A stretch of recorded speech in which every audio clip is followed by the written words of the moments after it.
பொன்னியின் செல்வன் நாவலில் கரிகால சோழனுடைய மரணம் தான் உண்மையான மையக்கருவாக இருக்கும். இது மட்டிலும் கரிகால சோழனுடைய மரணத்துக்கு யார் காரணமாக இருந்தாங்க அப்படிங்கிறது ஒரு $1 trillion கொஸ்டினாக தான் வரலாற்று ஆசிரியர்கள் நடுவில் உலாவிட்டு இருந்தது. சமீப காலத்தில் கிடைச்ச ஒரு கல்வெட்டு தான் கரிகால சோழனுடைய மரணம் பற்றின ஒரு குறிப்பை நம்மளுக்கு முன்வைக்குது. அது என்ன சொல்லுது அப்படின்னா, hi, I am professor Balu, historian and archaeology researcher. History பற்றின பல சுவாரஸ்யமான விஷயங்களை தெரிஞ்சுக்க இந்த சேனலை சப்ஸ்கிரைப் பண்ணுங்கள். கரிகால சோழனுடைய மரணத்தை பற்றி பல கருத்துகள் உலாவுது. ஆனால் ஆதாரப்பூர்வமாக சொல்லக்கூடிய கருத்துகள்னு நம்மக்கிட்ட எதுவுமே இல்லை. மதுராந்தக சோழன் அதற்கு காரணமாக இருந்திருக்கலாம், நந்தினி தேவி அப்படின்னு சொல்லக்கூடிய ஒரு கற்பனை கதாபாத்திரம் காரணமாக இருந்திருக்கலாம், பெரிய பழுவேட்டரையர் காரணமாக இருந்திருக்கலாம். இன்னும் சொல்லணும் அப்படின்னா ராஜராஜ சோழனும் குந்தவை தேவியும் இதுக்கான ஒரு உடந்தையான காரணமாக இருந்திருக்கலாம் அப்படின்னு கூட சில வரலாற்று ஆசிரியர்கள் அவங்களோட கருத்தை முன்வைக்கிறாங்க.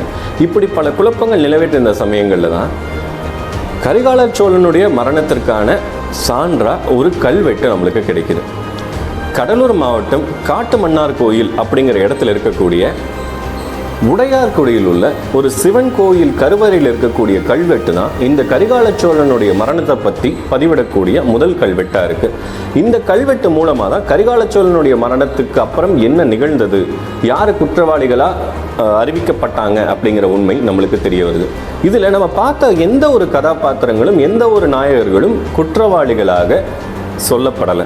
அப்புறம் இதில் யார் தான் குற்றவாளியாக இருக்காங்க அப்படின்னா, அந்த பாண்டிய நாட்டு ஆபத்துதவிகள் அப்படின்னு நம்ம பார்க்குறோம் இல்லைங்களா, சோமன், அவருடைய தம்பி ரவிதாசன், பரமேஸ்வரன், இவங்கள்லாம் தான் கரிகால சோழனுடைய மரணத்திற்கு காரணமான குற்றவாளிகள் அப்படிங்கிறத அந்த கல்வெட்டு குறிப்பிடுது.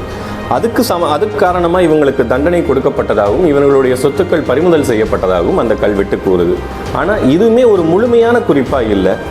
முழு விசாரணை என்ன நடந்தது அப்படிங்கிறது இது முடியும் வரலாறு அறியாத ஒரு மறைக்கப்பட்ட பக்கமாகவே இருக்குது.